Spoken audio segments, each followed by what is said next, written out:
Assalamualaikum warahmatullahi wabarakatuh. Perkenalkan, nama saya Muhammad Miswahuda dari Filsafat Angkatan 22, kelas C, matkul pengantar filsafat. Di sini saya akan menjelaskan mengenai filsafat Islam. Ya, langsung saja. Pertama, ruang lingkup filsafat Islam. Kajian filsafat secara umum, yakni menyangkut realitas, baik yang bersifat material atau gaib. Yang kedua, dalam hal ini, objek kajian atau ruang lingkup filsafat Islam adalah tema besar.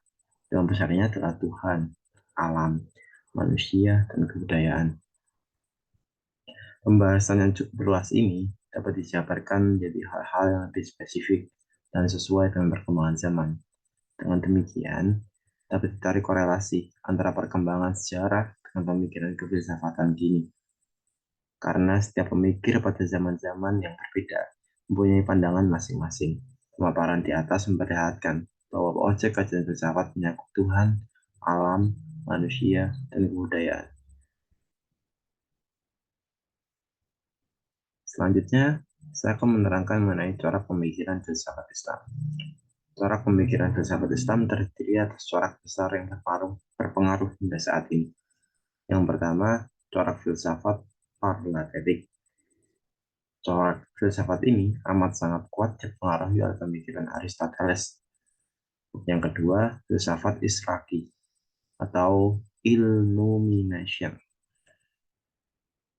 Filsafat ini, Israki ini adalah konsep yang didirikan oleh filsuf Suhrawardi yang menggabungkan antara mistisme Persia, Platonisme, dan tradisi filsafat Islam. Yang terakhir, yakni ada filsafat Muta'aliyah atau hikmah al-Muta'aliyah yang dilahirkan oleh seorang jenius bernama Mullah Sadra. Ketiga corak inilah yang mengisi sejarah pemikiran filsafat Islam. Baik, selanjutnya saya akan menerangkan mengenai periodisasi filsafat Islam. Di sini periodisasi filsafat Islam terbagi atas tiga. Yang pertama, sebelum itu periodisasi ini merujuk pada periodisasi menurut Harun Nasution. Perkembangan kajian filsafat dibagi tiga. Yang pertama, periode klasik, yakni dari filsafat Islam diperhitungkan sejak wafatnya Nabi Muhammad SAW hingga pertengahan abad ke-13, yaitu antara 650 sampai 1250 Masehi. Yang kedua, periode pertengahan, yakni antara kurun tahun 1250 sampai 1800 Masehi. Ketiga, periode modern atau kontemporer, berlangsung sejak kurun tahun 1800-an hingga saat ini. Dan di dalam periodisasi ini tentunya muncul berbagai tokoh filsafat Islam dan pemikiran-pemikirannya. Selanjutnya, saya akan menerangkan mengenai hal tersebut. Tokoh-tokoh filsafat Islam. Ini khusus untuk penjelasan tokoh saya membagi tiga, yakni dari periodisasi tadi atau yang dari klasik diwakili Al-Ghazali, yang pertengahan nanti diwakili Mullah Sadra, dan mungkin lebih tepatnya Mullah Sadra bisa dibilang masuk ke pertengahan atau ini pertengahan atau modern. Jadi lebih tepatnya kalau pertengahan kayak Ibn Rus, Al-Farabi, dan sebagainya. Ya, saya akan menjelaskan mengenai tokoh pertama dari periodisasi klasik, cendekiawan Muslim. Beliau adalah salah satu filsafat era kejayaan Muslim terbaik pada masanya, yakni Al-Ghazali. Al-Ghazali yang kerap dipanggil Al-Ghazali, Al-Ghazal di dunia barat, adalah seorang filsuf dan teolog Persia yang sangat aktif dalam menulis. Karya-karyanya banyak membahas mengenai akidah, fikih, filsafat, dan tasawuf. Beberapa karya Al-Ghazali, antaranya Arba'in fi Usuluddin dan Al-Iqtisad fil I'tiqad. Dan karya yang paling terkenal yakni Ihya Ulumuddin. Yang kedua, Mullah Sadra. Sebelumnya disinggung mengenai tadi contohnya di filsafat Suhrawardi, singgung mengenai pencetus dari filsafat periodisasi filsafat itu yakni Mullah Sadra. Mullah Sadra merupakan filsuf Safawiyah yang dikenal sebagai filsuf pertama yang memutuskan metode filsafat baru dalam membahas dan memecahkan beragam persoalan. Semasa hidupnya, Mullah Sadra telah melahirkan puluhan buku.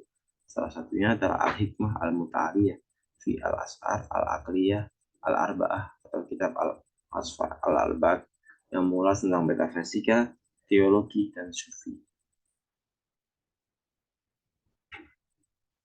Yang ketiga, mewakili dari periodisasi modern, Muhammad Iqbal. Sir Muhammad Iqbal adalah seorang penulis, filsuf, politikus Muslim dari Asia Selatan yang puisinya dalam bahasa Urdu dianggap salah satu yang terbesar di abad ke-20 dan yang memiliki visi ideal budaya dan politik bagi umat Islam di India yang dikuasai Inggris adalah untuk menghidupkan Toronto, Pakistan.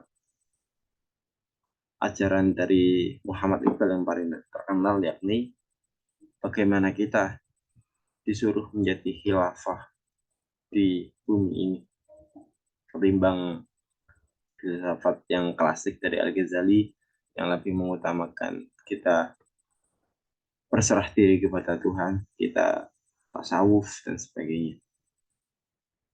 Tidak hanya tiga tokoh tadi, masih ada banyak tokoh lainnya seperti Ibnu Sina, Al-Farabi, Al-Kindi, dan sebagainya. Yang selanjutnya saya akan menjelaskan mengenai aliran. Aliran dalam filsafat Islam terbagi atas 5. Yang pertama, ilmu kalam, teologi dialektik, atau bisa teologi dialektik. Kaum teolog Muslim mutakalimun dikenal sebagai kelompok rasionalis al-rai wal al-nazar yang terlibat secara kritis dalam menyikapi setiap problem teologis. Sebelum itu, menyelami filsafat Islam dan ruang lingkupnya selalu menarik untuk seperti menyusuri samudera ilmu yang sangat luas dan berlimpah hikmah. Dengan memetakan aliran yang ada di dalamnya, dapat dapat lebih mudah untuk memahami struktur ilmu dan konstruksi pemikiran dalam filsafat Islam. Yang kedua, peripatetisme atau yang biasa disebut masyaiyah.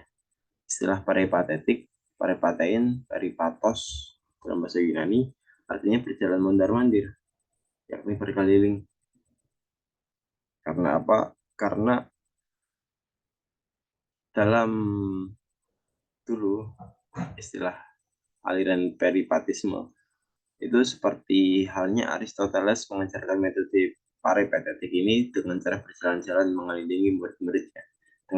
Dalam bahasa Arab, para pengikut Aristoteles disebut al-masyaun, sedangkan peripatetik disebut masyaiyah. Dari akar kata masya, yamsi, masyian, watim syaan, yang berarti bergerak ke sana kemari dari langkah satu ke langkah yang lain.